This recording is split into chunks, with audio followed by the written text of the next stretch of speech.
BPI. eh Apa namanya, diskusi kali ini kita diskusinya santai, nggak yang diskusi yang apa namanya tegang-tegang gitu. Kita ngobrol-ngobrol santai aja.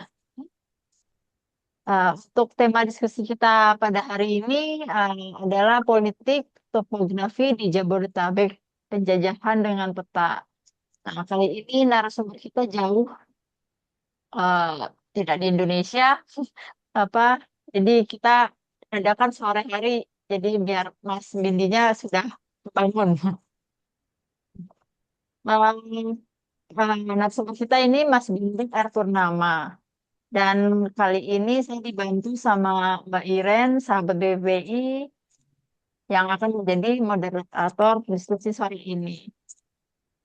Untuk mempersingkat waktu, mungkin bisa dibuka dulu oleh Ketua BPPI kita, Bapak Agus Masudi. Bapak Agus boleh izin minta dibuka dulu untuk acara diskusi ini. Oke, baiklah Mbak Anti. Selamat sore Bapak dan Ibu sekalian. Sore. Eh, Terutama Pak Bindi ini yang akan membawakan sesuatu yang sangat menarik ini sore ini.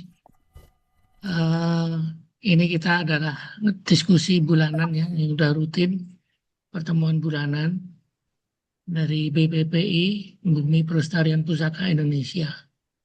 Nah, harapan kami dengan adanya diskusi ini kita bisa tetap terus menyalakan api pelestarian, mengadvokasi teman-teman para pelaku supaya lebih menyala lagi kegiatan pelestarian di Indonesia ini.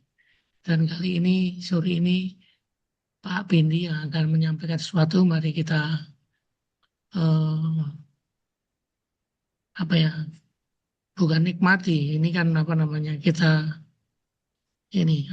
tangkap bersama-sama yang disampaikan siang sore hari ini. Dan saya berharap mudah-mudahan diskusi ini terus dapat berlanjut dan bisa menggelorakan kegiatan pelestarian di Indonesia. Amin. Terima kasih. Eh, dengan ini pertemuan dibuka. Monggo silahkan untuk dilanjutkan. Kita simak bersama-sama. Terima kasih. Terima kasih Pak Agus. Untuk acara selanjutnya mungkin bisa dipandu oleh Mbak Iren sebagai moderator. Silakan Mbak Iren. Oke, terima kasih Mbak Anti. Selamat sore Bapak Ibu dan sahabat BPPI yang telah hadir. Kembali lagi di diskusi bulanan BPPI, Bumi Pelestarian Pusaka Indonesia di tanggal 9 April ini yang akan diisi oleh Mas Bindi Purnama yang saat ini sedang ada di Leuven, Belgia. Selamat pagi Mas Bindi. Mas Bindi udah hadir juga di sini bersama kita. Untuk orang yang di Indonesia. Selamat pagi Mas Bindi dan selamat sore buat Bapak Ibu dan sahabat semuanya. Nah, eh, saya mau memperkenalkan Mas Bindi sebelumnya kepada para hadirin yang sudah hadir di sini.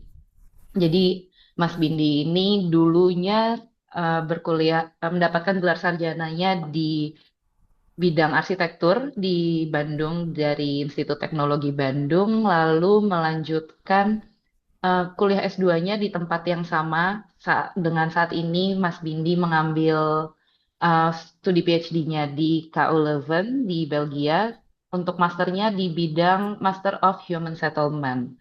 Dan saat ini Mas Bindi sedang menjalani riset PhD di sana dengan eh, topik mengenai politik topografi di Jabodetabek, penjajahan dengan peta ya Mas ya. Betul. Oke, nah ini cukup menarik. Topiknya menarik karena untuk saya pribadi ini topik yang baru kan. Sebelumnya mungkin kita sudah sering melihat peta di mana-mana kita sering melihat eh, peta mulai dari bentuk denah sederhana, lalu peta-peta yang lebih kompleks. Tapi kebanyakan orang, termasuk saya, mungkin hanya melihat peta itu sebagai sebuah media untuk menunjukkan lokasi-lokasi tertentu, menunjukkan eh, sumber-sumber daya ataupun persebaran terhadap sesuatu hal gitu. Tapi ternyata di balik sebuah peta bisa menyimpan banyak cerita nih. Kalau menurut penelitiannya Mas Bindi, termasuk bagaimana peta itu bisa dipolitisasi oleh pihak-pihak tertentu yang memiliki kebutuhan-kebutuhan. Nah, eh, mungkin kita bisa langsung mulai, Mas Bindi, karena Ya, ini pasti orang-orang juga bertanya-tanya gimana sih hubungannya antara politik, peta, dan mungkin kolonialisme di Indonesia khususnya. Silakan Mas Bindi. saya share ini ya slide. Oke.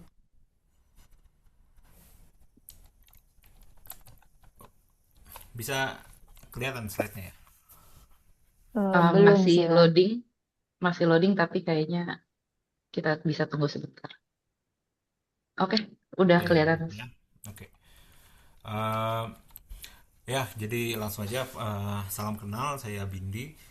Itu udah dijabarkan tadi dengan sama Mbak Iren. Jadi kali Suaranya ini kurang saya jelas. suaranya kurang jelas ya. Belum, ya. Segini sudah cukup, Pak. Volumenya saya gedein. Oke, siap. Jadi saya di sini akan membahas tentang sebenarnya tentang Jabodetabek keseluruhan dan berbagai macam agenda pemetaan dari zaman Belanda sampai sekarang. Saya ngambil studi ini karena memang saya orang Bogor gitu, dan tinggal di Jakarta dan memang punya pengalaman banyak tentang perencanaan di Jakarta. Dan semenjak master memang saya sudah mulai tertarik lihat ada dimensi topografi di Jakarta yang kurang dibahas, bahkan sampai dosen saya pun bilang Jakarta itu datar gitu. Padahal sebenarnya Jakarta itu nggak datar, dan di situ ternyata selama penelitian saya banyak sekali kalau istilahnya bahasa Inggrisnya adalah palimpsest atau berbagai layer dari topografi yang bisa menceritakan apa yang terjadi sepanjang sejarah sepanjang penjajahan. Jadi mungkin kalau belum pernah lihat, jadi ini Jakarta yang kiri kalau dari peta OpenStreetMap. Kalau yang sebelumnya adalah Google Maps, ini OpenStreetMap. Tapi dengan data yang sama saya juga bisa highlight bahwa Jakarta itu seperti yang mungkin udah banyak yang tahu, bahwa Jakarta itu dilalui dengan banyak sungai. Ada kalau dari pemerintah sendiri ada 13 sungai. Nah, itu juga ada yang bilang ini kenapa Jakarta itu sangat rawan banjir. Tapi setelah dari nggak cuma itu juga, sungai itu adalah eh, yang ngebentuk pola topografi di Jabodetabek ini. Jabodetabek ini tuh punya formasi kalau dari geografi disebut sebagai alluvial plain. Mungkin saya putarkan dulu penjelasan tentang floodplain. Jadi ini kalau misalnya ini sedikit gambaran apa itu floodplain. Jadi sungai itu sepanjang beribu-ribu tahun membentuk ada yang istilahnya disebut floodplain. Floodplain itu dataran yang lebih rendah yang tergerus oleh sungai, seperti yang digambarkan seperti ini. Nah, ini jarang sekali dibahas di Jabodetabek. Padahal dengan sungai-sungai yang banyak tadi, kalau misalnya dilihat dari peta topografi ini yang saya buat, kelihatan bahwa Jabodetabek dari Bogor sampai Jakarta itu ada urat-uratnya, dan urat-uratnya itu sangat krusial. Bahkan urat-uratnya itu dieksploitasi zaman Belanda. Nanti saya akan ke sana ngebahas itu. Jadi ada dimensi yang tidak terlihat dari pemetaan yang zaman sekarang seperti yang di Google Maps atau OpenStreetMap, bahkan peta-peta dari pemerintah tentang peta land use atau peta geografi lainnya, bahkan peta topografi itu berubah menjadi abstraksi kontur line seperti itu. Nah, dengan di penelitian saya fokusnya dengan pendekatan political ecology. Political ecology itu secara sederhana mempertanyakan tentang alam sebagai objek, bahwa alam itu punya berbagai macam point of view untuk melihat alam. Itu sangat jelas kalau kita sekarang di dunia akademik atau di dunia saintifik, alam itu sangat fokus sebagai science murni yang bisa kita kuantifikasi. Padahal alam itu bisa dilihat secara lain, seperti dari indigenous knowledge bisa melihat alam itu sebagai cultural landscape. Jadi itu bisa mempertanyakan kembali alam itu kenapa di scientific discourse itu seperti itu gitu. Apakah ada agendanya, dan itu agendanya juga ada macam-macam. Apakah itu adalah agenda eksploitasi seperti pertanian yang tujuannya adalah produksi, atau apakah bisa lihat dengan dimensi sosialnya, apa kebutuhan sosial terhadap alam tersebut. Seperti contohnya komunitas Kasepuhan Sunda yang di Sukabumi, karena mereka membutuhkan alam itu nggak cuman sebagai produksi, tapi alam itu bagian dari ritual mereka. Seperti itu. Dengan melihat alam dengan sisi yang berbeda dengan political ecology, saya tarik ke arah pemetaan dan fokusnya di topografi. Jadi di penelitian saya fokusnya saya mempertanyakan dengan scientific topografi, di mana topografi itu tujuannya menjadi sangat objektif, dan metode-metodenya menjadi matematikal, seperti membuat kontur line. Sama mungkin ada yang tahu tentang GIS, yaitu adalah modeling, termasuk digital elevation modeling.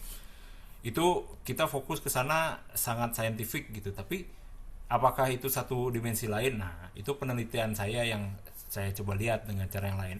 Ada konsep lain disebut dengan counter topografi. Itu mencoba melihat topografi nggak dari yang tadi yang matematikal itu, dengan melihat itu lebih ke arah sosialnya dan menarik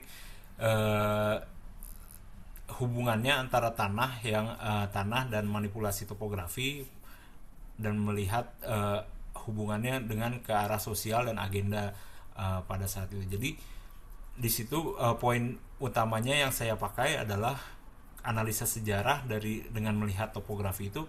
Bisa melihat lagi sejarah itu nggak cuma dari cerita tekstual, tapi bisa dilihat sebagai cerita yang 3 dimensi, bahwa penjajahan itu terjadi di ruang 3 dimensi, di ruang spasial kita, dari Bogor sampai dari Jakarta sampai Bogor.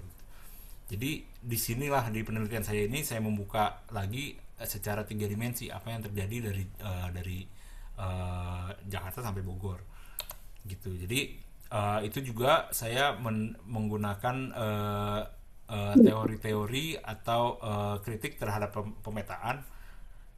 Yang pertama, memang peta itu di social science sudah dibuktikan bahwa peta itu emang inherently political act. Itu membuat peta adalah kegiatan politikal, dan peta itu menjadi filter. Peta itu apa yang ditunjukkan di peta itu suka-suka yang memetakan. Kalau pemerintah memetakan, mereka pengen memetakan apa, itu sesuai kebutuhan mereka. Sehingga akhirnya peta itu kadang-kadang menjadi menggantikan apa yang terjadi di realitanya. Jadi realitanya itu tidak terekam oleh peta. Dan memang terbukti juga sosial elemen itu sangat sulit untuk dipetakan. Nah, itu yang menjadi metode saya untuk membuka lagi peta-peta sejarah zaman Belanda. Saya nanti akan menunjukkan banyak peta dari beberapa publikasi yang lain gitu yang saya tampilkan ke sini, dengan mempertanyakan kenapa sih peta itu dibuat, apa tujuannya, dan apa yang terjadi dan apa yang nggak tertangkap dengan pemetaan yang sebenarnya pemetaan itu sangat terbatas pada zaman itu, dan sampai sekarang pun sangat terbatas karena memang itu sangat matematikal yang seperti tadi saya bilang. Seperti itu. Ya, yang saya fokus di presentasi kali ini di Jabodetabek aja gitu. Ini foto Jakarta di depan, dan sangat perlu di notice bahwa 2 gunung ini akan jadi penting. 3 gunung ini, Gunung Gede sama Gunung Pangrango dan Gunung Salak di sebelah kanan. Ini nanti akan jadi sangat penting. Jadi kita pertama mulai dulu dari zaman Belanda. Kenapa Belanda menjajah itu? Jangan lupa bahwa Belanda itu menjajah, yang paling utama itu bukan kekuasaan. Walaupun ya kekuasaan, tapi yang paling pertama itu adalah dagang, dan dagang produk pertanian. Ketika dagang produk pertanian itu jangan lupa bahwa yang dijajah adalah landscape-nya, karena landscape-nya itulah yang dijadikan tempat untuk produksi hasil pertanian, dan itu mengubah macam-macam.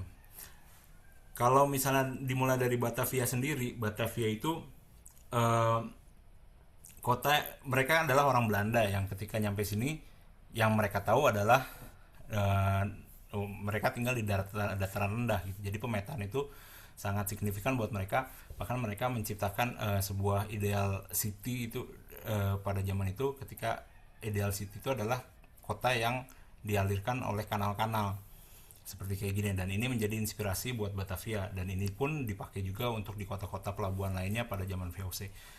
Nah, mereka itu hampir 100 tahun lah, nggak sampai 100 tahun, tapi bisa 50 sampai 80 tahun itu mereka nggak bisa ke Sunda, mereka masih nggak ngerti apa itu topografi yang di arah Bogor gitu. Jadi mereka fokusnya ada di pada tahun sebelum sampai 1700 tuh masih fokusnya di depan aja, di Batavia aja. Itu juga memang ada konflik dengan kerajaan Banten. Jadi pada akhirnya memang belum punya atau belum bisa ngeklaim tanah yang ada di hinterland atau di arah pegunungan. Nah, dari semenjak 1687 baru tuh mulai ada ekspansi lah ke arah Bogor.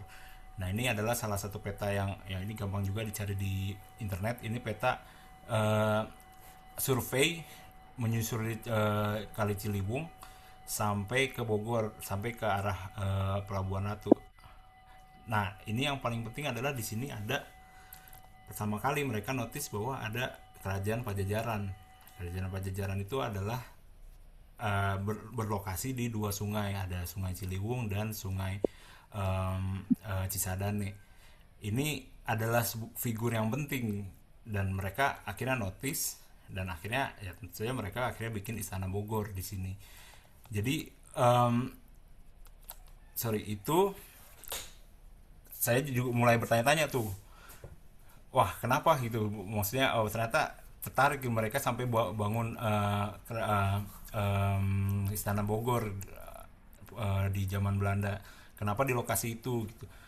Nah, itu saya coba cari-cari tahu lagi, dan itu saya buka lagi penelitian tentang Pakuan Pajajaran oleh Dana Sasmita pada tahun 81. Ini buat, seingat saya ini buat pemerintah Bogor waktu itu adalah dokumentasi arkeologi buat Pakuan Pajajaran, studi arkeologi buat Pakuan Pajajaran. Dan Dana Sasmita di penelitian yang ini fokusnya ke lokasi dan pembentukan benteng Pakuan Pajajaran. Nah, yang paling penting dari benteng Pakuan Pajajaran adalah, jadi ini adalah tadi yang dianalisa oleh Dana Sasmita, ada di lokasi Pakuan Pajajaran itu ada di dua sungai, di Ciliwung dan di Cisadane. Dan yang di hatch ini menjadi penting karena ternyata buat Pakuan Pajajaran mereka prefer untuk mengubah kondisi tanah yang tadinya seperti ini, lereng terus ke arah sungai, diubah menjadi benteng. Jadi Pakuan Pajajaran itu menggunakan lokasi ini untuk membuat sebuah situasi yang seperti ini. Pakuan Pajajaran itu ada di dataran tinggi, di mana di Ciliwung dan di Cisadane-nya itu dikeruk dan akhirnya menjadi benteng seperti ini. Dan lebih menariknya lagi, si lokasi ini persis di antara kedua gunung ini. Kalau saya petakan lagi, ternyata memang mereka berada di lokasi ketika Cisadane dan Ciliwung itu ada di tempat di lehernya yang paling sempit di antara dua itu. Saya nggak tahu alasannya, dan mungkin di Dana Sasmita, laporan Dana Sasmita juga nggak menemukan gitu alasannya kenapa, tapi ada kemungkinan mungkin buat defense, buat pertahanan, dan ada juga mungkin pertahanan itu nggak cuma dari serangan dari manusia, tapi mungkin juga dari alam, termasuk bisa jadi dari lahar dari vulkanik. Jadi memang ini adalah lokasi yang sangat strategis secara topografi, sangat bagus, dan Belanda notice itu, dan akhirnya Belanda bangun Istana Bogor di sini. Jadi Belanda itu nggak tahu, dan nggak tahu, karena mereka taunya adalah dataran datar gitu. Tapi dengan meneliti si Pakuan Pajajaran dan akhirnya tinggal di sini tuh karena mereka notice bahwa ada advantage dari topografi di Pakuan Pajajaran. Jadi akhirnya membangun Istana Bogor sini. Dan kalau misalnya saya petakan lagi dengan peta zaman Portugis, waktu Portugis pertama kali datang ke Bogor. Jadi mereka itu klaim kalau mereka datang ke kota ini gitu. Waktu itu dinamakan Dayo. Dan kalau misalnya saya petakan lagi dengan peta topografi Bogor Jakarta, memang lokasi Bogor ini Pakuan Pajajaran ini sangat strategis. Kita bisa lihat ada aliran sungai dari Cisadane ke arah sana, dan ini adalah kapitalnya. Bogor itu adalah kapitalnya, Pakuan Pajajaran adalah kapitalnya, dan mereka punya beberapa kota pelabuhan satelit di utara. Karena itu adalah lokasi yang sangat strategis secara topografi. Dan itu penting buat Belanda, dan akhirnya Belanda bangun Istana Bogor. Gak cuma Istana Bogor juga, dan mereka mulailah agenda-agenda yang lebih penting yang tadi saya bahas adalah agenda pertanian. Dan itu buat mereka penting, akhirnya mereka melakukan ekspansi pertanian, irigasi yang seperti ini. Nah, ini ada peta yang menurut saya sangat signifikan karena mereka sadar bahwa tanah di Jabodetabek ini bentuknya adalah seperti ini, nggak cuma sungainya doang, tapi sungai itu membentuk si dataran tinggi dan dataran rendah. Di peta ini ada dua hal penting. Yang pertama adalah irigasi. Irigasi ini akhirnya bisa dipetakan untuk dialirkan selalu di dataran yang lebih tinggi. Jadi ini petanya, jadi irigasinya ditaruh di atas di daratan tinggi. Ini petanya kebagi dua ya. Jadi ini Ciliwung di bagian selatan dan ini Ciliwung bagian utara.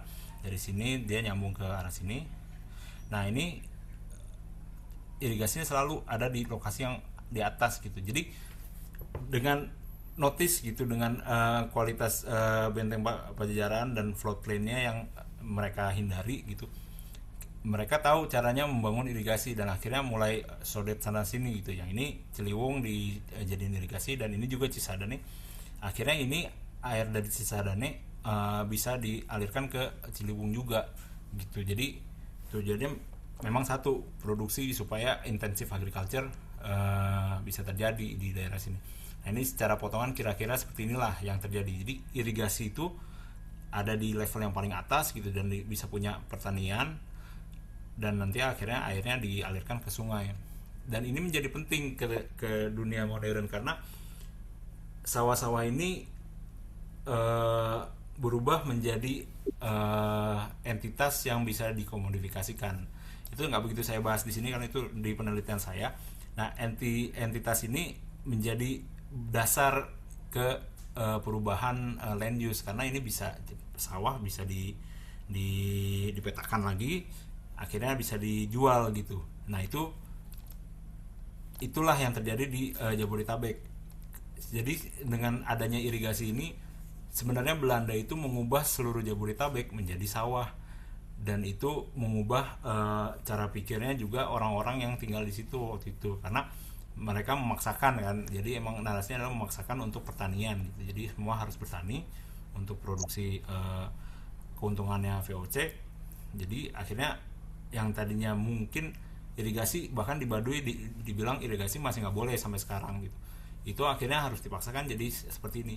Berubahlah prinsip buat apa itu topografi, apa itu landscape buat orang lokal, berubah jadi scientific. Dari situ tergantikan gitu akhirnya kebutuhan untuk melihat landscape. Dan peta ini juga sama melihat ini. Jadi ini kita bisa lihat kadastralnya. Misalnya ini ada pembagian lahan. Jadi ini lahan punya siapa. Dan serunya adalah memang beberapa garis ini utamanya adalah memotong di antara dua sungai gitu. Jadi dua sungai, ini adalah tanahnya siapa. Dan style untuk menggambar tanah yang lebih rendah ini jadi masih penting pada saat itu untuk bagi-bagi lahan, termasuk di peta yang berikutnya yang seperti ini. Jadi mereka masih menggambarkan eh, si floodplain itu untuk bagi-bagi tanah ini daerah Pesanggerahan, jadi ini Sungai Pesanggerahan kalau nggak salah. Jadi di Jakarta Selatan gitu, jadi ini banyak banget sungai gitu, dan itu setiap sungainya ada bagi-bagi lahannya. Nah, jadi pemetaan itu melihat oke, ini ada floodplain, ada yang bukan floodplain, dan dataran tinggi itu menjadi bagian-bagian yang bisa dicacah buat dibagi-bagi. Itu kan dulu. Sekarang ketika modernisasi, waktu zaman masih zaman Belanda tapi VOC udah bangkrut, dan akhirnya di Batavia ada dinas topografi dan mereka sangat mensaintifikkan topografi. Jadi ada standarnya lah, karena memang kalau Scott bilang itu standarisasi, pemerintah itu toolsnya sangat terbatas, jadi mereka harus menstandarisasi peta, harus standar, karena harus semuanya dengan style yang sama sehingga bisa lebih gampang diimplementasi. Tentunya yang seperti ini sangat membantu untuk produk-produk kayak jalur kereta gitu atau jalan gitu, untuk ekspansi jalan. Tapi akhirnya pemetaan itu sudah mulai menghilangkan apa yang Belanda ketahui tentang Jabodetabek yang punya banyak floodplains-nya, dan yang waktu itu untuk eksploitasi agriculture. Jadi lebih ke arah ya udah, ini akhirnya kita punya gunung, dan daerah yang dari Bogor ke sana tuh datar gitu. Akhirnya nggak, secara realitanya itu floodplainnya masih ada gitu, tapi udah nggak dipetakan lagi, dan itu nggak penting. Akhirnya pembangunan itu mengikuti yang peta seperti ini. Jadi ketika saya coba analisa lagi gitu, ini misalnya di Depok, di daerah Pondok Cina, di Pondok Cina itu banyak juga itu, jadi yang masih ada yang memang floodplainnya itu banyak sekali gitu, dan ini akhirnya menjadi campur aduk. Dan kalau misalnya saya petakan, sawah-sawah itu yang harusnya sawah itu nggak bisa di dataran tinggi,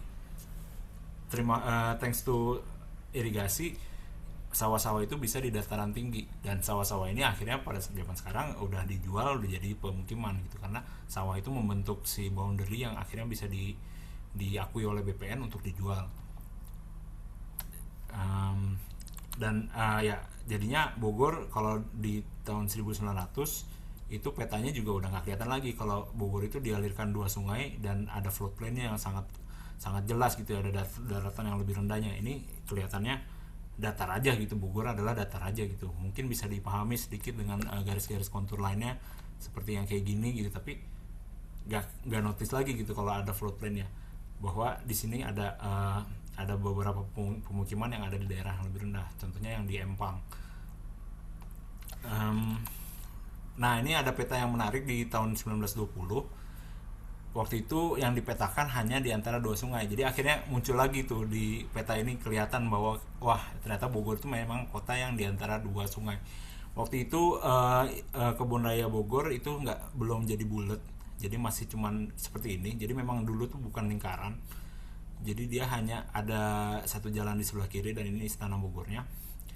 Nah, ini juga nggak menceritakan bahwa sebenarnya kalau misalnya saya petakan lagi, kalau saya bagi 2, yang oranye adalah yang formal, yang terdaftar oleh Belanda adalah bangunan-bangunan yang formal yang terregister, sedangkan yang hijau dan biru itu adalah, yang biru itu yang di bawah, hijau yang di bawah, jadinya warnanya biru, adalah kampung-kampung atau pemukiman lokal yang ada di sini, dan kebanyakan memang mereka mau nggak mau tergeser karena yang di atasnya itu dipakai sama yang formal. Nah, jadi Belanda itu nggak cuman menjajah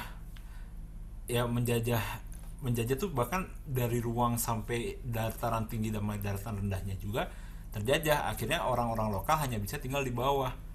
Surya Kencana atau daerah-daerah Bogor yang di sekitaran kebun raya itu ada dataran yang lebih tinggi, sedangkan yang di bawah-bawah akhirnya kampung-kampung yang sekarang lebih settle menjadi rawan banjir. Ini sebagai kota Bogor sudah mulai nggak ngelihat lagi nih yang seperti ini. Bogor sekarang yang kita lihat adalah kebun raya dan ada lingkarannya, dan seakan-akan datar aja gitu, padahal sebenarnya itu sangat undulating gitu, naik turun. Dan banyak sekali pemukiman-pemukiman yang lebih rawan banjir karena mereka letaknya ada di bawah. Em, Ya, nah jadi itu sebenarnya saya nggak mau panjang-panjang juga, saya singkat aja. Jadi seperti itu menurut saya sih yang perlu dilihat dari topografi di Jabodetabek. Ternyata Belanda itu mengakui, maksudnya menyadari bahwa Jabodetabek itu punya banyak sungai yang bisa dieksploitasi, akhirnya dibentuk irigasi seperti kayak gini. Nah, kalau misalnya digambarkan secara tiga dimensi kayak gini, kelihatan bahwa memang Bogor itu dulu lokasinya sangat sangat penting secara topografi di antara dua sungai ini Cisadane ke arah sana dan Ciliwung ke arah sini. Dan ini poinnya di ketika mereka lebih dua sungai itu lehernya paling paling sempit gitu, jadi lebih lebih prominent lah secara topografi. Dan waktu itu kota satelitnya Pakuan Pajajaran itu ada di antara beberapa sungai gitu.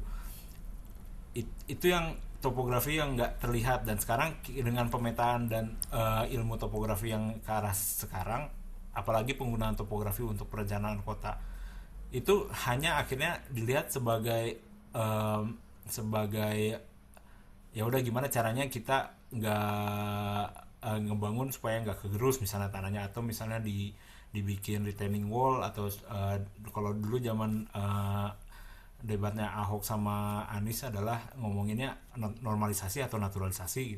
Semua tujuannya hanya untuk menyelesaikan secara teknis, padahal sebenarnya bisa melihat topografi termasuk yang floodplain tadi untuk eksploitasi pertanian, walaupun VOC itu tujuannya eksploitasi. Kalau misalnya ditarik lagi, mundur lagi, gimana secara cultural topografi, apa yang bisa kita lihat ini gambar kampung adat di Bogor. Kalau lihat di kampung adat ini terus kita lihat sawah-sawahnya, sawah-sawah ini tuh maknanya buat apa, seperti apa buat mereka? Apakah ini sawah-sawah ini hanya ya udah ini adalah teknikal aja harus dibentuk? Apakah jangan-jangan sawah itu termasuk culturalnya, karena mereka punya tradisi untuk serentahun setiap tahunnya di pelataran ini, dan semua sawah-sawah ini terkoordinasi secara sosial. Air irigasi itu dialirkan dari sawah ke sawah, dan itu membutuhkan komunikasi antara sesama petani. Dan itu adalah jenis-jenis budaya yang dibentuk secara topografi juga, tapi yang memang tidak dipetakan, karena waktu ketika ada zaman Belanda lihatnya bikin irigasi dan ya udah bikin eksploitasi aja gitu. Dan ini masih ngomongin yang sawah. Gimana lagi kalau misalnya kasepuhan lain yang di Sukabumi ini, yang contohnya yang di Sukabumi ini ada kasepuhan Cipta Mulia, yang ini Sinar Resmi. Kalau misalnya digambarkan lagi nggak lewat peta, kalau misalnya digambarkan secara tiga dimensi, sawah itu lebih rapi. Sawah itu selalu ada di bawah di daerah floodplain, dan yang nggak di floodplain itu nggak sawah. Dan kalau di gunung mereka tradisinya menggunakan huma. Sudah ada kereta lewat. Jadi saya membalikan lagi pertanyaannya ke misalnya ke BPPI gitu, untuk sebagai pelestarian. Jadi pelestarian itu apakah hanya dengan kategori-kategori yang sudah biasa dibahas seperti arsitektur, pelestarian alam, tapi alam itu apa gitu? Apakah pelestarian bisa ke sinambungan antara topografi dan pemukiman dan pertanian gitu? Jadi apakah jangan-jangan kita bisa lihat dengan cara lain, apa itu hubungan alam antara pemukiman pada zaman Belanda, dan ketika zaman Belanda itu jenis-jenis hubungan antara alam dan manusia yang apalagi yang nggak kepetakan gitu, atau yang terjajah gitu. Paling gitu aja presentasinya. Terima kasih. Oke, terima kasih banyak Mas Bindi sebelumnya untuk presentasinya yang sesuai prediksi saya sangat membuka mata kita semua untuk hal-hal yang untuk topik yang eh, baru ya, untuk untuk topik yang baru dan eh, cukup mengagetkan karena eh, itu tadi bagaimana pihak-pihak eh, yang melakukan kolonialisasi ke Indonesia khususnya di Jabodetabek, VOC dan Belanda waktu itu membuat sebuah peta yang pada akhirnya dijadikan acuan hingga sekarang dan mengubah bagaimana masyarakat itu em, mengubah bagaimana masyarakat hidup dan termasuk bahkan sampai eh, pola pendapatan ekonominya juga ya. Ya. Eh, kurang lebih seperti itu yang bisa saya tangkap dari apa yang disampaikan Mas Bindi tadi. Nah, di sini sudah ada lumayan banyak 30-an orang yang bergabung bersama kita eh, dari Bapak Ibu dan sahabat BPPI yang hadir. Apakah ada yang ingin bertanya-tanya atau ngobrol langsung dengan Mas Bindi? Karena ini topik topik baru dan peta adalah hal yang selalu hampir selalu kita temukan di kehidupan sehari-hari. Gitu. Silahkan Bapak Ibu dan sahabat BPPI semua yang ingin bertanya bisa mengajukan tangannya dan buka mic-nya. Apakah ada yang ingin bertanya? Saya bertanya pertama deh ya. Oke, boleh Pak. Pak Hengki silahkan. Apa Ya, kabar Pak ya. Hengki? Baik, apa kabar Airin? Airin apa Baik Irin ya Pak. bacanya? Boleh dua-duanya Pak. Boleh dong. Ini kayak kata Michael ya, bisa Michael, Michelle, Michael. Ya, Betul Pak. Silahkan Pak tertarik. pertanyaannya. Ya, ya. Ini eh, tadi kan masalah perubahan topografi ya, menarik buat saya sebetulnya. Kayaknya perubahan fisik itu pasti ada kemungkinan ya, pasti ada pengaruhnya kepada sosial budaya dan ekonomi masyarakat lokal gitu ya.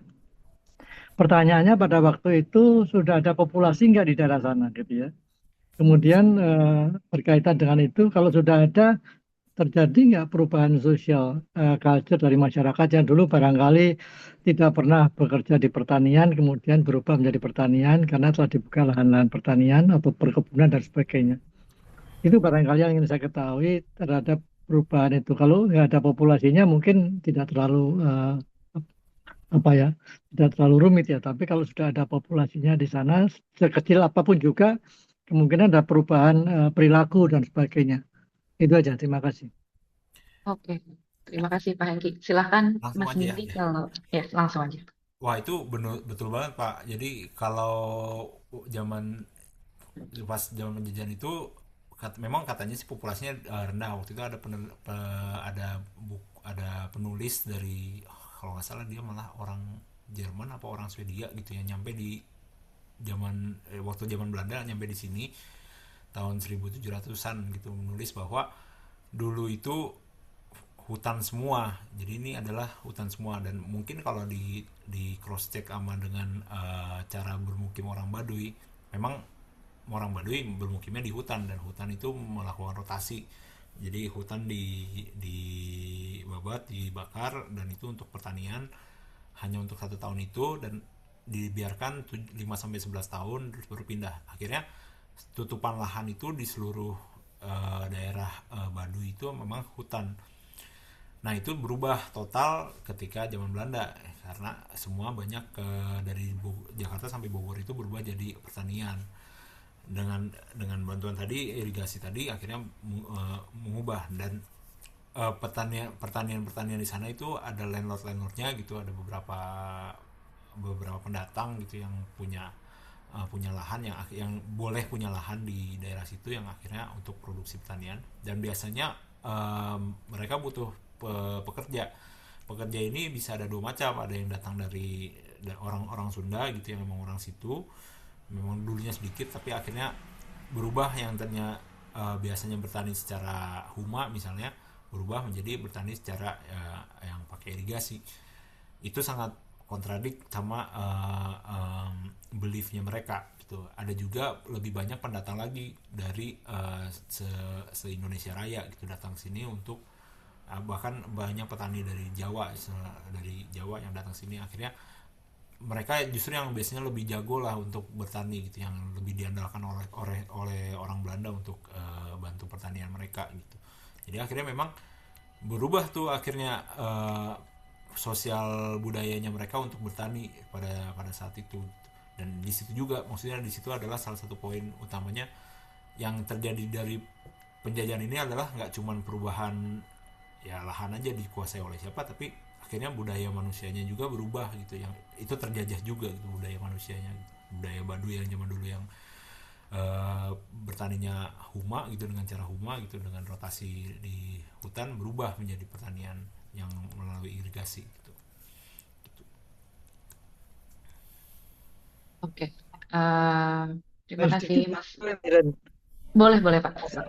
Berarti pada saat itu kemungkinan akan terjadi konflik sosial ya, karena kan seperti Baduy mempertahankan hutannya dan sebagainya, tiba-tiba diratakan dan sebagainya. Terjadi nggak konflik sosial dan seberapa besar itu terjadi? Kalau datanya sih saya kurang paham gitu. Jadi kalau saya lihat dari tulisan-tulisannya memang bentuknya seperti itu gitu. Jadi akhirnya ada saya lihatnya, kalau nggak salah ada dari Clifford Geertz juga ngomong tentang ini gitu, dengan jumlahnya mereka, sama History of Java dari Raffles juga Mhm. bilangnya ada increase produk pertanian gitu pas zaman Golden Age-nya VOC gitu di abad 18. Tapi saya nggak bisa nemu data ada berapa banyak gitu populasinya persisnya, karena waktu itu juga yang didata lebih banyak kan, kalau nggak salah sih saya taunya Belandanya atau foreignernya itu cuma 10% dari totalnya gitu, tapi saya nggak tahu persis. Waktu itu kayaknya ada sih mereka datanya, tapi saya nggak begitu lihat ada berapa populasinya gitu, karena yang ya highlight yang dari penelitian saya tuh lebih ke perubahan ininya sih, budayanya sih, bukan Ya, populasinya gitu. baik, terima kasih. Oke. Terima kasih banyak, Mas Bindi. Ini ada pertanyaan dari kolom chat dari Mas atau Mbak Fikri. Eh, kita pakai Kak aja ya, biar lebih netral. Kak Fikri mau bertanya, kesulitan apa yang Mas Bindi temukan ketika melakukan regresi atau georeferensi topografi antar peta lama dengan kondisi masa kini? Karena mengingat fitur-fitur peta tersebut telah berubah dengan masa kini. Serta bagaimana solusi Mas Bindi untuk memecahkan kesulitan tersebut. Lalu pertanyaan keduanya, kenapa Mas Bindi melakukan benchmarkingnya di Kota Bogor, mengingat kota kolonial Hindia Belanda pusatnya saat itu di Batavia. Dengan asumsi tersebut, permukiman inlander menyebar di luar kota tembok Batavia. Oke, kalau yang pertama, kesulitan apa yang Mas temui ketika melakukan georeferensi? Justru disitulah saya curangnya, karena saya curang bilang kalau misalnya scientific topografi itu sangat teknikal dan itu bisa jadi malah nggak sesuai gitu. Di situ curangnya di situ, karena ya udah saya bypass aja, karena saya pentingnya itu melihat secara konseptual apa yang terjadi, dan narasi yang saya bentuk itu triangulasi antara cerita peta, tapi bukan persisnya atau misalnya secara saintifik posisi-posisi itu gimana gitu. Tentunya lebih ideal kalau memang ada yang studi lebih lanjut gitu. Ada juga studi-studi lain yang lebih lebih lebih lebih fokus ke arah lokasi gitu. Ada studi dari Belanda juga tentang uh, peng, ada katanya pengaliran air dari zaman Tarumanegara sebelum Pakuan Pajajaran di abad ke-6. Nah, itu mereka penelitiannya persis mencari tahu di mana sih itu posisi posisi uh, perubahan aliran sungai itu. Akhirnya mereka nggak nemu dan hanya bisa spekulasi di sebelah mana. Nah, itu fokus mereka memang mencari itu secara saintifik. Kalau fokus saya memang mencarinya bukan itu. Mencarinya adalah apa yang terjadi dengan membuka peta-peta tersebut gitu. Akhirnya memang bukan, kalau misalnya saya terlibat jauh untuk kayak ini apa sih yang terjadi gitu di sini, harus di sini persis nggak sih, ini bener nggak sih, dan akhirnya saya nggak bisa bilang ini bener apa enggak. Akhirnya malah saya stuck di situ. Padahal poin dari penelitian itu adalah Oh iya iya iya. penelitian Popcorn. itu adalah Maaf. lain gitu, dengan ngelihat yang ngelihat dari pos yang lain gitu. Nah, terus bilang pertanyaan berikutnya adalah kenapa benchmarknya di kota Bogor gitu, mengingat kota kolonial Hindia Belanda pusatnya di Batavia. Pusat secara kota iya, tapi pusat pertaniannya jangan lupa, karena penjajahan yang paling utama adalah pertaniannya, dan pusat pertaniannya waktu itu di Bogor itu sangat penting karena di Bogor itu ada satu Governor Palace, si Istana Bogor. Kedua adalah kebun raya. Nah, kebun raya itu adalah laboratorium untuk eksperimen pertanian di Jabodetabek. Bibit-bibitnya itu dicoba di situ karena di situ bagus ininya, cuacanya, dan bisa macam-macam gitu akhirnya. Nah, itu menjadi pusat, kalau menurut saya itu pusat utamanya justru untuk produk kolonial gitu. Dan kalau misalnya eh, ya saya juga bukan, maksudnya bukan balapan juga siap mana ibu kotanya gitu, tapi eh, justru melihat kalau misalnya Batavia itu dulu memang ditinggalkan semenjak kota itu banyak kanal, dan kanal itu ternyata, ini penelitian dosen saya, eh, Batavia itu karena banyak kanal, dan orang Belanda taunya bikin kanal, pas nyampe di Batavia bikin kanal itu banyak nyamuk, akhirnya mereka nggak cocok dengan nyamuk-nyamuk itu gitu, akhirnya banyak malaria dan sebagainya. Akhirnya mereka mulai ke arah daratan yang nggak pakai kanal gitu. Jadi di daerah-daerah di Menteng itu bukan baru, di World of Freden itu, karena menghindari dari malaria, dari apa, penyakit-penyakit yang ada di kota Batavia. Dan Batavia itu dikenal sama orang-orang lain yang pernah datang ke Batavia itu kayak kota yang paling suram lah gitu, karena kotanya banyak penyakit dan sangat keruh lah gitu. Jadi Bogor dan World of Freden itu di Menteng, daerah Menteng itu jadi lebih elit lah akhirnya setelah Batavia udah jadi gelap banget gitu. Oke. Makanya perse- persebaran pembentukan kotanya di masa itu juga semakin ke selatan terus ya Iya, semakin jadinya. ke gunung. Ya panas juga gitu Batavia. Pada saat itu juga udah panas banget kata mereka ya. Ada yang mencatat panas banget gitu, panas nggak dan sumpek banget gitu katanya. Itu dari zaman dulu ternyata udah kayak gitu, nggak sekarang doang gitu. Iya, betul. Oke, eh, ini ada pertanyaan lagi dari Bu Sekar, Mas Bindi. Bu Sekar mau bertanya langsung, Ya, silahkan membuka kamera dan mic-nya. ya. Sebenarnya sih malah bukan bertanya ya. Saya ingin sekali tadi yang ditanyakan oleh Mas Bindi, malah Mas Bindi menanyakan bagaimana BPPI apakah di dalam pelestarian apa tadi Mas Bindi? Ya Eh, pelestarian itu terkotakan, ya, terkategorikan. ya. Eh, kalau dari penelitiannya Mas Bindi ini apakah nanti arahnya itu akan semacam menyimpulkan bahwa perubahan lanskap itu akhirnya juga akan mempengaruhi perubahan budaya atau ada perubahan-perubahan kelihatannya mengarah ke sana juga ya Mas Bindi ya. Nah, eh, mungkin yang penting di sini malah justru ke arah mana nih nanti BPPI sebenarnya mau apa mengembangkan program-programnya di dalam pelestarian pelestarian lanskap karena itu mungkin yang lebih penting lagi kalau memang nanti ini sebuah perubahan lanskap itu akan mengubah juga budaya karena kan pada hakikatnya kan budaya dari suatu kelompok masyarakat itu kan ditentukan oleh lingkungannya ya di mana mereka hidup di mana mereka menggantungkan kehidupannya pada lanskapnya.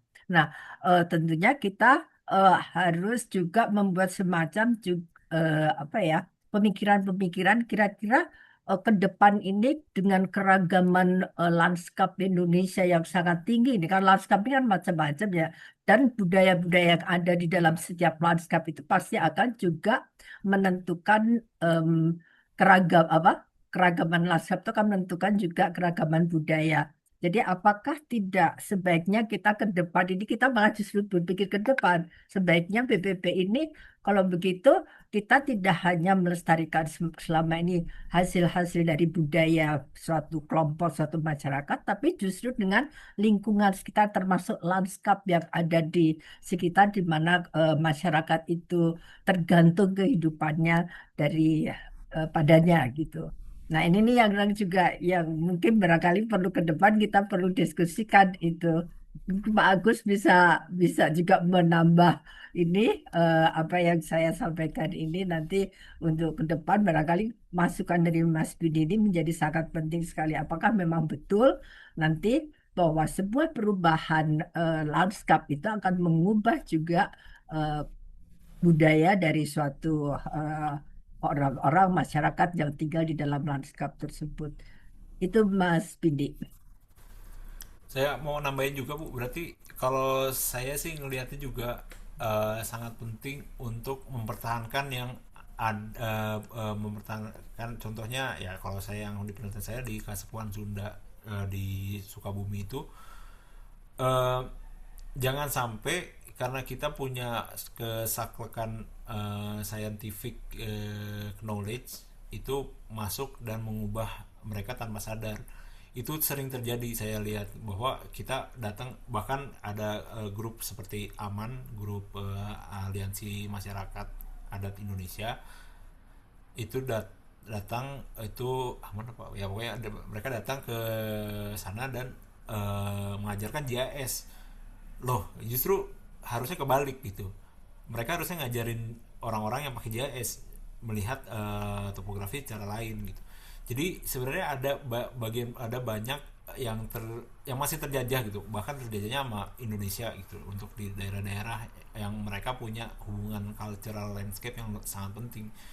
BPPI menjadi penting menurut saya di sini karena BPPI mulai perlu untuk menyadari bahwa pelestarian budaya itu nggak cuman simbolitas tapi simbolisasi, tapi lebih ke arah memang kita sebagai, apalagi perencana kota, butuh sekali untuk mengubah cara pikir modernisasi di Indonesia untuk mengacu ke Barat, karena kita sendiri punya banyak sekali ilmu yang masih dipertahankan oleh orang-orang di lokal kita sendiri, dan ilmu-ilmu itu bisa sangat berguna untuk salah satunya di pembangunan kota di Jabodetabek gitu. Misalnya nih, kalau misalnya saya misalnya uh, uh, Gubernur Bogor sama Gubernur Jakarta tahu gitu kalau misalnya Bogor itu lebih bagus gitu, mungkin cara berpikir untuk melihat Bogor, kota Jakarta lebih ke pusat ekonomi mungkin lebih terbalik, karena hidup di sana lebih susah gitu. Seperti itu gitu, salah contoh-contoh sederhananya. Ya, seperti misalnya masyarakat Kasepuhan itu kan mereka sudah mengenal pembagian, ya dulu mereka tinggal di hutan, membagi-bagi sokol hutannya nih mana yang harus dilindungi, mana yang boleh diolah, tapi Betul. diolahnya juga harus berganti-ganti, mana yang boleh diambil hasilnya. Nah, justru pengetahuan-pengetahuan itu kan sebenarnya mereka lah yang lebih tahu untuk mapping ya ke Betul. kebutuhan mereka itu dibanding dengan misalnya tadi yang disampaikan Mas Bidi datang dari luar terus mengajari bagaimana harus memetakan. Padahal kebutuhan yang lebih tahu itu adalah mereka, Betul. orang-orang yang setempat. Mungkin ini yang menjadi juga landasan ke depannya bagaimana nanti BPPI juga melakukan sokal pelestarian itu untuk lanskap-lanskap yang beragam. Misalnya nanti di Kalimantan dengan masyarakat Dayak itu juga mereka punya ini, di Sulawesi juga mereka punya apa cara-cara mereka untuk mapping lingkungannya atau lanskapnya sendiri untuk kebutuhan mereka sendiri. Saya kira mungkin itu ke depannya.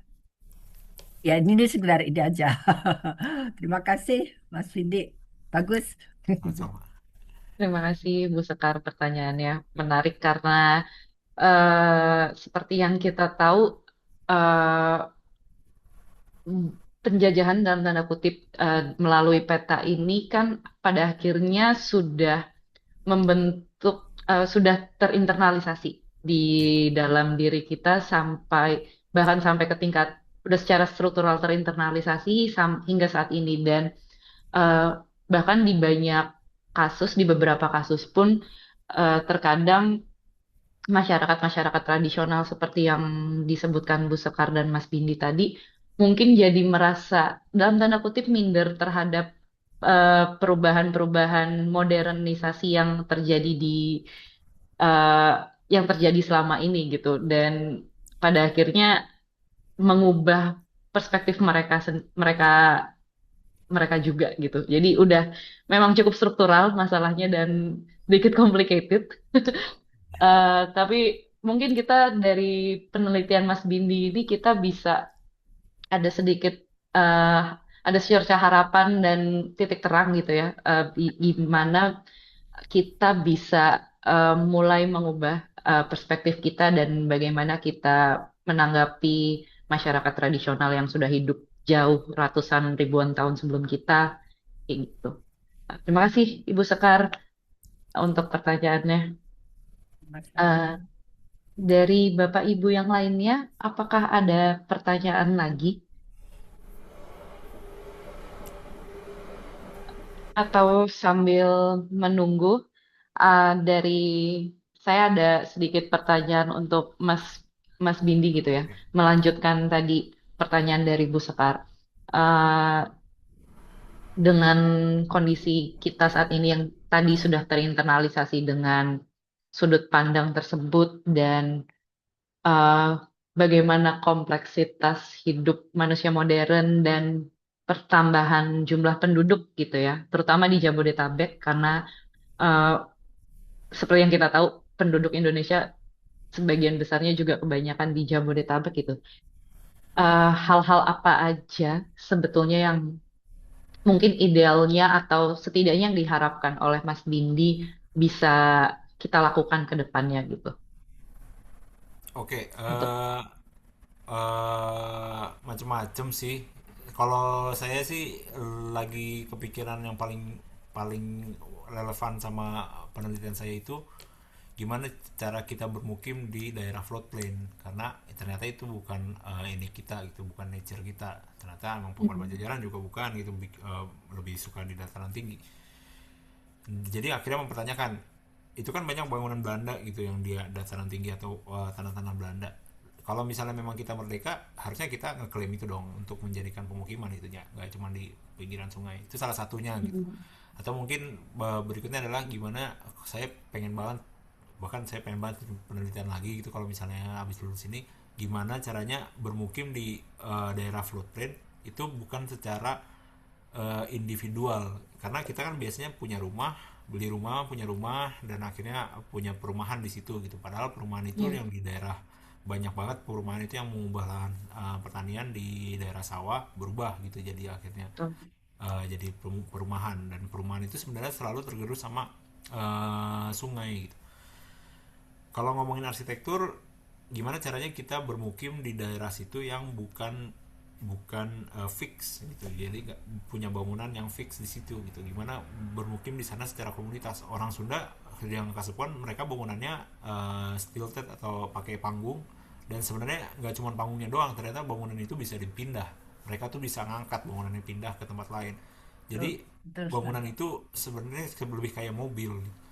Dengan landscape floodplain yang berubah-ubah, apakah jangan-jangan bermukim di floodplain itu bisa secara komunitas, di mana kita bisa selalu berubah sesuai sungainya. Ketika sungainya berubah, kita ikut berubah juga gitu.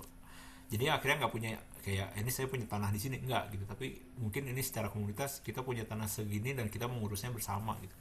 Itu pengen banget sih saya kalau bisa penelitian berikutnya gitu, misalnya kayak postdoc itu, soalnya topiknya membuka chapter ngomongin commons juga, landed commons gitu. Menarik sih Eh, menurut saya.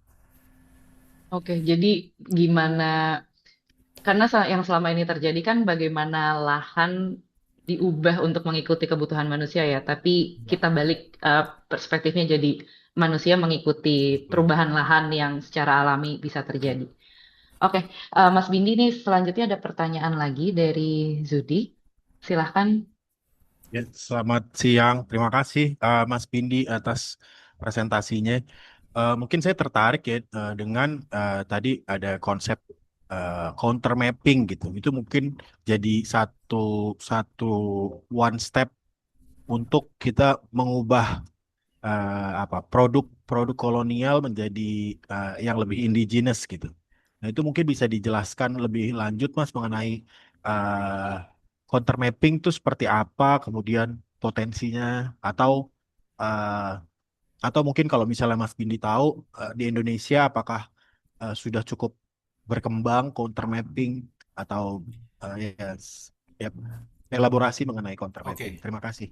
kalau counter mapping yang udah dipakai gitu, di tadi sama kayak sebenarnya aliansi aman tadi yang saya ceritakan itu mereka masih dalam rangkup counter mapping, walaupun mereka coba mengenalkan GIS kepada kepada lokal gitu. Itu masih counter mapping dan itu masih sangat berguna gitu, apalagi mereka memang punya punya kebutuhan yang sama sekali tidak kerekam gitu. Masih ada sebagian gunanya gitu untuk melakukan hal-hal yang kayak tadi gitu, memperkenalkan GIS, memperkenalkan pemetaan di lokal. Kalau di counter mapping itu, counter mapping yang seperti itu dari konsepnya tadi si Nancy Peluso tahun 95 di Kalimantan. Mereka menggunakan petanya dari kehutanan untuk memapping kebutuhan indigenous. Jadi menggunakan format yang sama, peta dua dimensi dari, ya seperti kita tahu peta dilihat dari atas gitu. Jadi ya dipetakan gitu kebutuhan indigenous-nya, dan itu jadinya konsep counter mapping. Sehingga counter mapping itu tujuannya adalah memberi suara kebutuhan masyarakat lokal. Nah, itu sudah cukup sebenarnya untuk dipraktekkan. Nah, dan untuk di pemerintahan juga bisa dipraktekkan gitu. Akhirnya bisa datang ke komunitas gitu untuk memapping dengan peta yang udah ada, um, untuk melihat kebutuhan mereka gitu. Itu udah cukup produktif. Cuman kalau di Kauluven sendiri, saya dan rekan saya di riset grup yang sama, kita itu mencoba mempertanyakan format-format, mempertanyakan, menarik lagi lebih jauh dengan apa itu pemetaan. Emang agak cukup ngawang ya, jadi agak-agak susah. Kayak tadi saya menunjukkan gambar-gambar yang saya gambar sendiri, itu gambar-gambar yang mencoba menjadi alternatif melihat landscape secara dua dimensi. Bisa lihat landscape itu secara tiga dimensi sehingga lebih mudah dimengerti. Dan kenapa sih kita harus dua dimensikan? Jadi dari kritik-kritik yang sebelumnya ada yang mengkritik kalau dua dimensi itu seakan-akan kita Tuhan gitu, kita Tuhan melihat peta, jadi seakan-akan kita mainin kebutuhan sosial gitu secara peta. Itu sangat jauh dari kita sebagai manusia. Harusnya landscape itu dialami, bisa dirasakan ketika kita menjadi manusia. Kita melihat megahnya gunung, kita melihat ada dataran yang lebih tinggi, yang lebih rendah, dan segala macam. Itu di penelitian saya itu ngomong itu. Kalau teman saya menelitinya lebih ke arah apa itu presentasi, gimana caranya me, me, me, mengubah persepsi bahwa peta itu adalah produk. Peta itu nggak harusnya, bukan harusnya sih, tapi dia mencoba membuka cara pandang lain kalau peta itu adalah proses. Jadi yang penting adalah proses untuk mengetahui apa yang masyarakat lain butuhkan. Jadi mempertanyakan kembali peta itu bukan ada pemerintah bikin peta, tapi peta itu dibuat bersama dengan komunitas yang ada gitu. Jadi itu semuanya tentang prosesnya, bukan semua tentang produknya. Produknya bisa apa aja, bahkan dia mencoba alternatif produknya, bahkan seperti produk peta suara gitu, pakai suara aja, atau pemetaan pakai digambar di tanah gitu, dengan lebih ke arah art lah. Tapi ya memang tujuannya untuk mengubah, mencoba lihat cara lain gitu untuk melakukan pemetaan gitu. Jadi konsep counter mapping ini masih berkembang banget dan nggak bisa kita, yang dulu udah bisa dipakai dan udah sangat berguna, tapi yang dari paling nggak yang yang sering terjadi di diskusi akademik itu, kita masih mencoba lebih menggali lagi gitu, explore lagi apa itu counter mapping. Dan bisa macam-macam. Kalau saya yang tadi tiga dimensi, yang teman saya lebih ke proses, pemetaan adalah proses gitu. Terima kasih, Mas Vindi. Oke, dari Mas Zuhdi sudah terjawab pertanyaannya? Sudah. Oke, oke. Baik, terima kasih Mas Bindi, dari Bapak Ibu dan teman-teman hadirin di sini. Apakah ada pertanyaan lagi? Karena ternyata itu tadi ya, peta nggak hanya saintifik tapi juga sebuah proses sosial dan budaya. Bagaimana peta itu dibuat Eh, dan tergantung juga jadinya siapa yang membuat petanya ya. Oke. Eh, Ternyata dari hal yang biasa kita temukan sehari-hari dari peta bisa melebar ke banyak banget Iya, ininya. betul. Ini ada pertanyaan lagi Mas Bindi dari Mbak Titin. Halo Mbak Titin, selamat sore, apa kabar?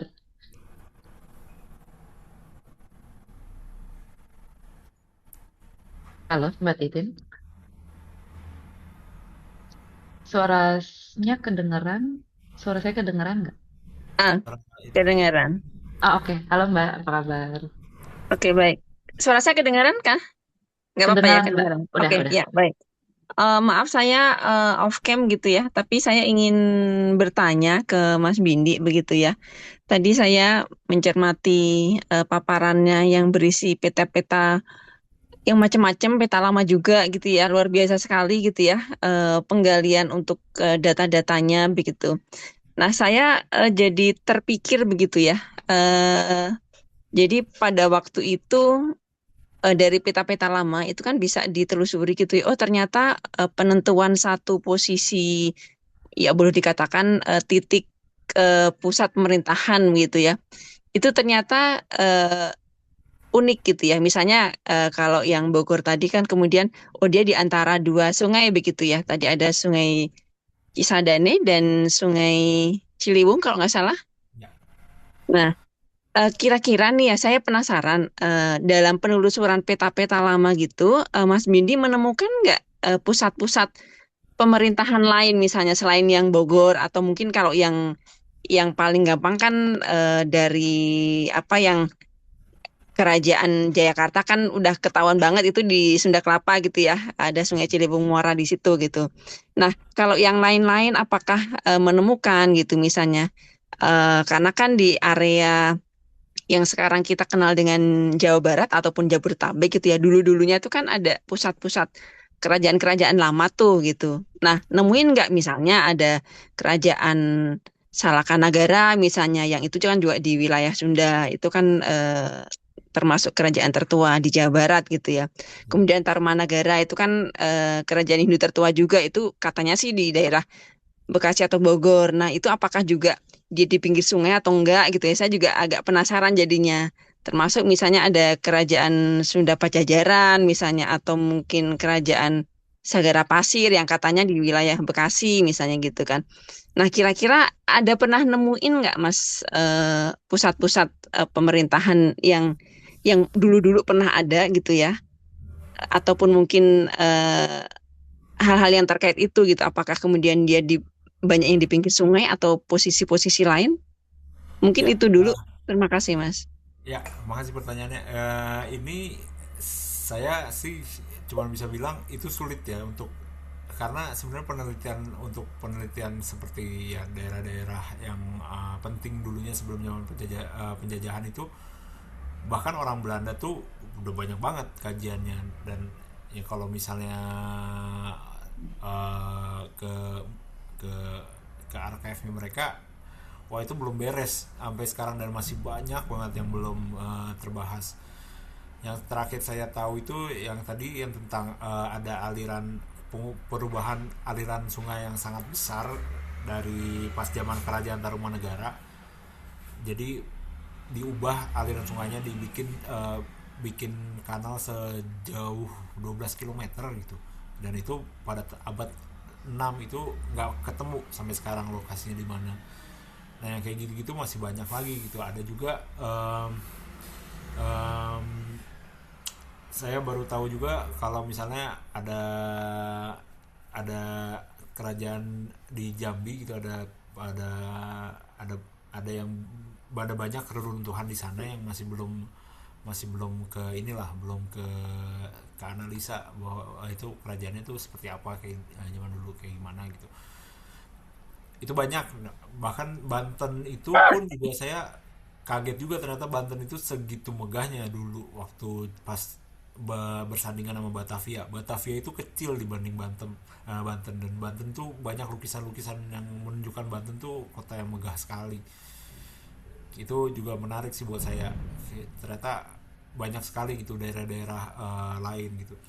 Nah, paling saya cuma bisa membantu membuka ya yang tadi sebenarnya udah dibahas, bahwa memang untuk melihat posisi posisi kota-kota penting gitu, atau posisi-posisi komunitas-komunitas penting di zaman sebelum penjajahan itu, eh, perlu dilihat di ininya, cara mereka, kebutuhan mereka untuk tinggal di lingkungan mereka gitu. Jadi kalau secara sejarah yang biasa gitu, sejarah yang normal, kita tahunya itu melalui penjajahan, penjelajahan dari seafarer atau dari kapal gitu. Jadi kapal kita banyak ngelihat kota-kota pelabuhan. Nah, akhirnya kota-kota pelabuhan banyak banget yang terekam di di ini, di peta-peta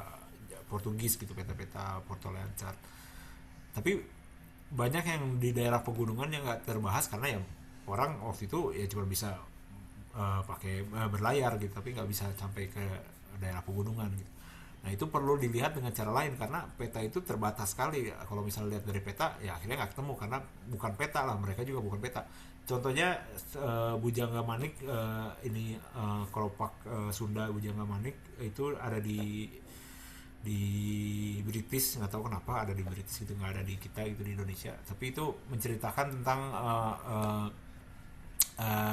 ada seorang tokoh gitu yang jalan-jalan sampai ke Bali, dan dia menjelaskan beberapa kota yang dia lalui sama beberapa sungai yang dia lalui antara Jawa sampai Bali, dan pulangnya dia lewat kapal gitu ke Sunda Kelapa. Nah itu juga ada cerita-cerita yang bisa menunjukkan lokasi-lokasi kota-kota penting. Jadi memang jangan sampai kita terkacamata kudahkan oleh peta-peta Belanda atau peta-peta kolonial. Bahkan ada lokal-lokal kearifan lokal yang bisa kita buka lagi untuk mencari tahu lokasi-lokasi, ya misalnya lokasi-lokasi penting gitu di Indonesia ini gitu sih. Oke, baik. Terima kasih Mas Bindi dan Mbak Titin. Kira-kira apakah sudah terjawab pertanyaannya?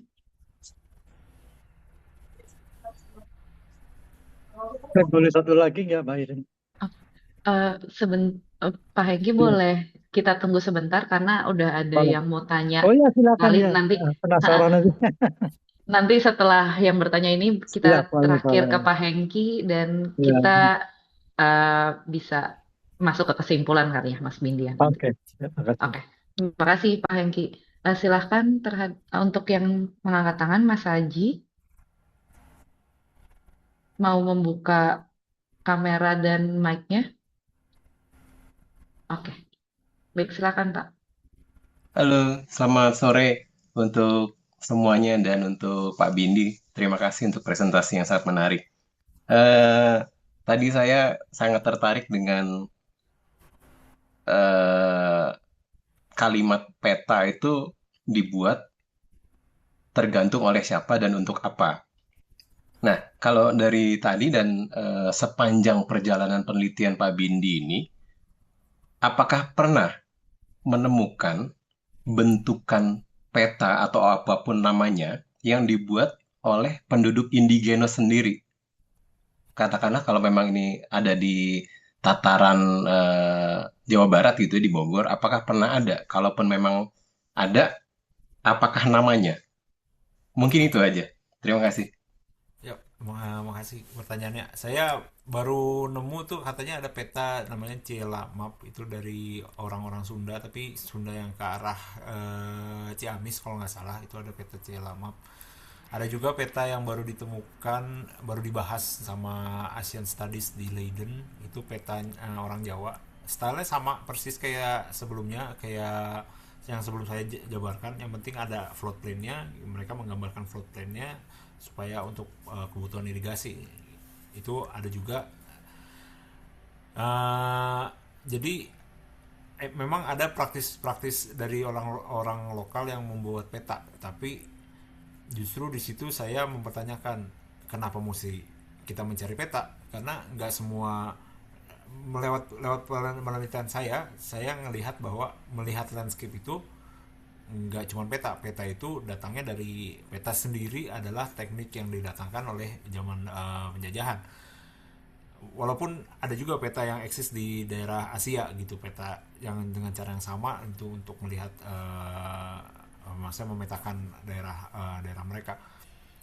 Tapi jangan sampai kita terkotakan dengan peta dan mencari peta dan cari artefak tentang peta gitu. Ada artefak dari Sunda lagi namanya warugan lemah. Warugan lemah itu uh, menjelaskan cara bermukim dengan bentuk topografinya. Misalnya kalau misalnya ngadep utara kenapa, ngadep barat kenapa, kalau bentuknya miring atau bentuknya dialiri dua sungai itu kenapa, itu ada dari warugan rumah dan itu bentuknya bukan peta, tapi itu membantu gimana caranya bermukim di lingkungan gitu, di topografi. Jadi malah saya mencoba menghindari peta karena peta itu juga ya memang produk utamanya kolonial pada saat itu. Bahkan kita mesti berangkat keluar dari bahwa sebuah spatial understanding itu hanya bisa dipetakan, padahal sebenarnya spatial understanding itu dirasakan atau bisa digambarkan dengan lain. Yang tadi penelitian teman saya yang saya ceritain, spatial understanding itu bahkan bisa didengar gitu.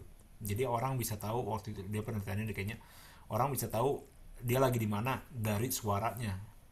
Nah itu ada lagi bentuk spatial understanding yang lain gitu. Jadi itu yang tadi pertanyaan Zudi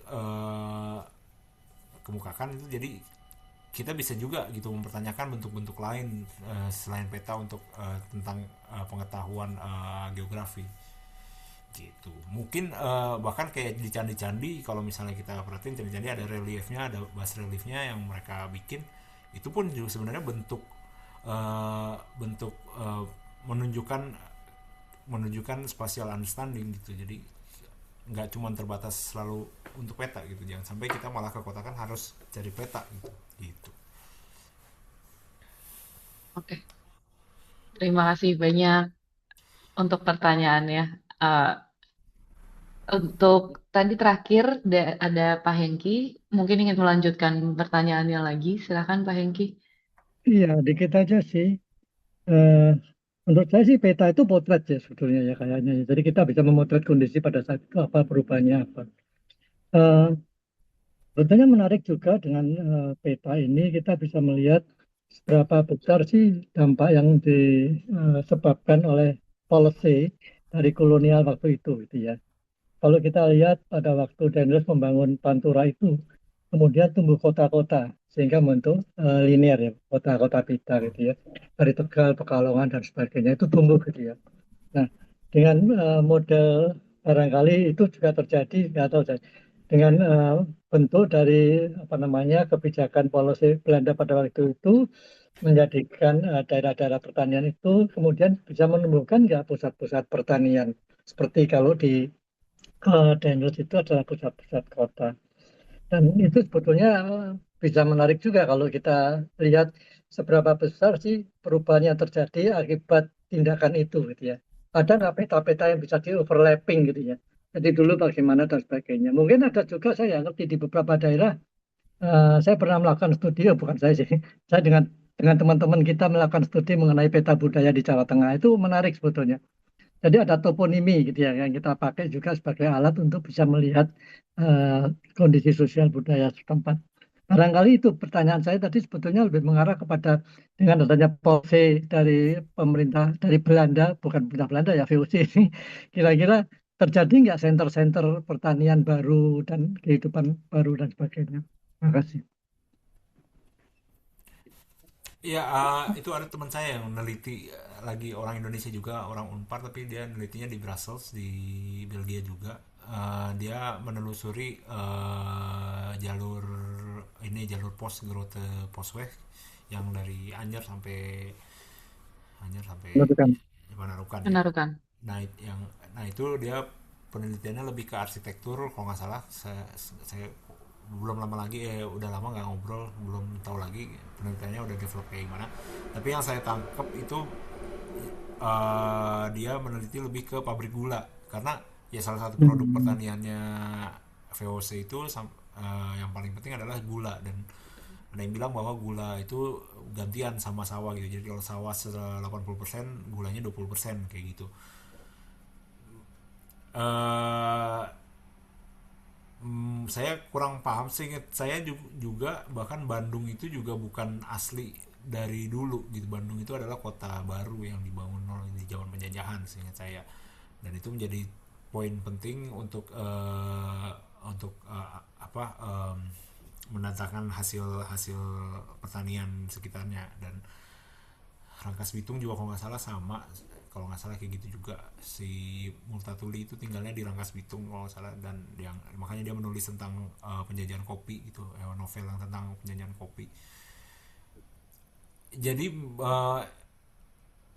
kalau dilihat um, ada faktor-faktor lain untuk yang membangun ya Jawa Barat ini, ya memang banyak dari penjajahan, apalagi dari tadi yang si jalan Grote Posweg itu memang sangat signifikan ya untuk pembukaan pertanian baru. Saya sebenarnya juga bertanya-tanya, apakah jangan-jangan kita asalnya selain orang Jawa ya, Jawa memang bertani, tapi apakah selain Jawa itu bukan bertani gitu. Jadi justru ketika ada pertanian itu adalah penjajahan sebenarnya. Saya justru mempertanyakannya di situ. Si Clifford Geertz juga bilangnya Indonesia itu ada dua, Indonesia inner Indonesia sama outer Indonesia. Outer Indonesia itu basically semua yang nggak menggunakan sawah. Jadi akhirnya penjajahan yang di pegunungan kayak di Sunda juga itu lebih ke ya udah mereka dipaksa punya produksi kopi gitu. Kopi boleh, pokoknya mereka tinggal di sana cuman ngasih kopi lah gitu ke penjajah gitu. Nah, kalau jadi justru malah saya ngelihatnya pertanian itu adalah jenis toolsnya penjajahan pertanian. Dan lucunya ini malah kita pakai di transmigrasi dulu juga sama, membuka lahan-lahan baru untuk membuka sawah di daerah-daerah yang di luar Jawa, dan akhirnya membawa orang-orang Jawa keluar Jawa. Jadi malah saya malah kebalik, malah kayak wah ini kalau ada pertanian berarti ada penjajahan gitu. Jadi gitu sih, malah kebalikannya lah dari pertanyaan tadi Pak Hengki. Itu sih paling gitu sih jawaban saya. Ya, bagus juga, menarik. Oke, terima kasih banyak Pak Hengki untuk kelanjutan pertanyaannya. Nah, Mas Bindi, ini kita sudah sampai di penghujung acara. Uh, Terima kasih sebelumnya untuk pengetahuan baru dan POV POV yang POV baru yang uh, dalam tanda kutip nyeleneh, tapi memang ternyata dibutuhkan juga ya karena di akhir-akhir ini banyak topik-topik dekolonialisasi terutama datang dari negara-negara yang dulunya pernah dijajah oleh negara-negara di Barat gitu ya. Dan sudut pandang ini, terutama di peta dan geografi ini, penting untuk kita semua bisa melakukan proses dekolonialisasi tersebut gitu. Aku sedikit merangkum uh, apa yang sudah kita bicarakan di sore ini. Jadi pada dasarnya memang peta itu terutama adalah dalam penelitian Mas Bindi bisa dianggap sebagai sebuah proses yang proses pembuatannya bisa diintervensi oleh pihak-pihak tertentu, tergantung sudut pandang siapa yang membuat si peta tersebut. Dan dari proses pembuatan peta yang sudah diintervensi itu pun pada akhirnya bisa berdampak pada kehidupan sosial dan kehidupan ekonomi dari masyarakat-masyarakat, terutama masyarakat tradisional yang pada sebelumnya mungkin sudah memiliki pengetahuan indigenous dalam proses uh, penggambaran spasialnya masing-masing gitu ya. Nah, pada akhirnya memang kita um, bisa mengharapkan proses penggambaran spasial yang uh, lebih bisa mencakup pihak-pihak yang sudah ada di situ, sudah tinggal di situ sebelumnya, sudah memiliki sudut pandang yang sudah lama kita tinggalkan seperti itu ya. Nah, dari Mas Bindi sendiri kira-kira apakah ada tambahan lagi? Uh, Mungkin harapan-harapan atau bagaimana Ya, idealnya gitu menurut Mas Bindi? yang tadi sama diskusi sama Bu Sekar, lebih ke Mm-mm. pelestarian itu bisa membuka lagi ke halaman-halaman lain, contohnya yang tadi topografi atau hubungan antara tradisional ke lingkungannya. Bahkan pelestarian, menurut saya sih pelestarian yang utama adalah pelestarian budaya bermukim di lingkungan tersebut. Pengetahuan tentang lingkungannya sendiri itu adalah budaya yang paling penting kalau menurut saya. Semoga itu membantu membuka halaman baru lah buat BPP itu sih. Baik, jadi harapannya juga semoga pelestarian yang dilakukan oleh pihak manapun nanti ke depannya, terutama pelestarian heritage budaya dan tinggalan-tinggalannya bisa dilakukan dengan sudut pandang baru seperti yang Mas Bindi lakukan sekarang gitu ya. Terima kasih banyak Mas Bindi untuk waktunya. Sama-sama, Mbak Su. Semoga disertasinya lancar dan Amin. nanti setelah disertasinya selesai, semoga bisa jadi buku biar kita semua bisa Ya, membaca dengan lebih enak gitu ya. Oke, sebelum menutup acara ini, kita akan melakukan foto bersama dari tim BPPI. Apakah sudah siap untuk Ya, foto udah bersama? mungkin Bapak Ibu bisa dibuka kameranya, kita foto bersama dulu.